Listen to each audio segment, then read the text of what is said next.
Hello and welcome to marketing91.com. In this video, we are going to cover the topic on advertising budget. Let's start with the introduction.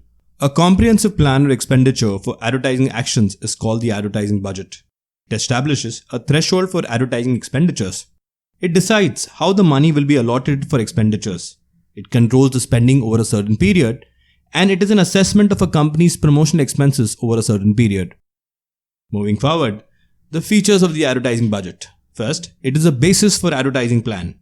Ahead of spending any money on advertising, the organization plans on how the money will be split up. The money can be paid out for several functions, like the selection of media, marketing research, media buying and payment for advertising and additional promotional exercises. Next, it also acts as a planning and controlling device. Information about the amount allotted for advertising activities at any particular period of time is given to the marketing department by it.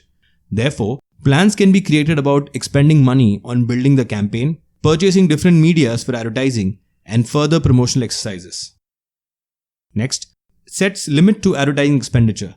Limit as to how much money should be used in advertising is set by the budget. Being careful of the payment authorized for a particular duration, budgets are allotted for several activities.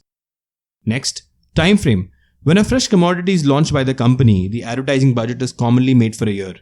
Although, in particular situations, the campaign can go on for more time and yet the budget is created for a longer duration. Next, brings coordination with other functions. An advertising budget cannot be determined in seclusion. Fund allocation for different promotional instruments like sales promotion, event sponsorship, incentives to salespeople, and public relations need to be considered while designing it. Now moving on to the factors to be considered while setting an advertising budget. First, corporate objectives. The advertising expenditure will vary according to the goals of the campaign which the firm wants to achieve. The goals could be to improve sales, build brand awareness, cultivate loyalty, battle the competition, build an image, or to launch a new product. Next, the nature of the product itself. An advertising budget is reliant on the category of the product. Consumer products advertising uses mass media more than industrial products. Therefore, products like FMCG goods and consumer durables will have a higher advertising budget. Next, the product life cycle. Each commodity has a life cycle. A life cycle has different stages like introduction, growth, maturity, and decline. During the introduction stage, a sizable amount of budget is used in advertising. Competitive advertising is a necessity in the growth stage. During the maturity, a fairly lesser amount is spent on advertising. The next, the budget period. As stated earlier, normally an advertising budget is made for a year. Sometimes, to accomplish their extended period marketing goals, businesses may create a long-term advertising budget. That's when an advertising campaign may be planned for more than a year. Next aspect to be considered is the competitor strategy. Advertising expenses will be huge if the market has strong competition. Other companies are obliged to increase their advertising expense if any competitor boosts their advertising budget. Moving on to the size of the market. The size of the market can be either global or national. Depending on the market size, the advertising budget will be high or low. Multinational companies, because of their international range, spend a lot of money on advertising. Next, availability of finance. Depending on the budget that is fixed by the advertisers, media mix, event sponsorship, sales promotion, and the campaign are planned. It is vital to avoid overspending by being very mindful about the available budget. Also, the importance of middlemen. In product marketing, a company heavily depends on its middlemen to nudge its product. Thus, the middleman needs to be given more commission. If it is such, then there will be a very low advertising budget. Although, if the company depends very much on advertising, then the budget will be high.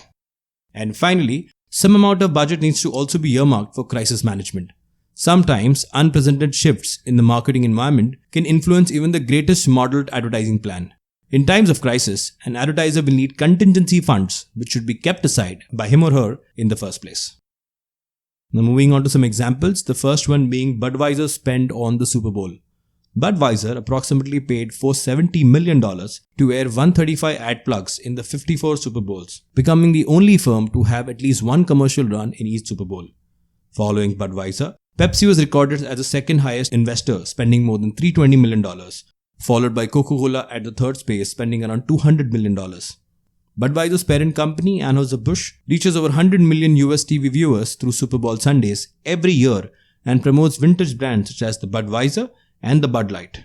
According to industry experts, Budweiser paid $42 million for a 4-minute ad in 2018. Next example, BMW in James Bond's movie GoldenEye. BMW spent $3 million for the Z3 Roadster product placement and earned about $240 million in advance sales solely. Next, the final example, Nike. Nike spent about $3.59 billion for advertising in 2020. Nike's spending on advertisements has remained fairly constant over the years. In the last 5 years, Nike has spent a total of $17.54 billion on advertising, which is roughly about $3 to $4 billion a year. So that's it, folks. This brings an end to the topic on advertising budget. These are some of the sources and links referred to for the content in the video. If you've liked the video, do subscribe to our channel. If you want to view these videos in an organized manner, you can visit freecourses.net, where all our videos are arranged in the form of courses. Thank you and see you in the next video.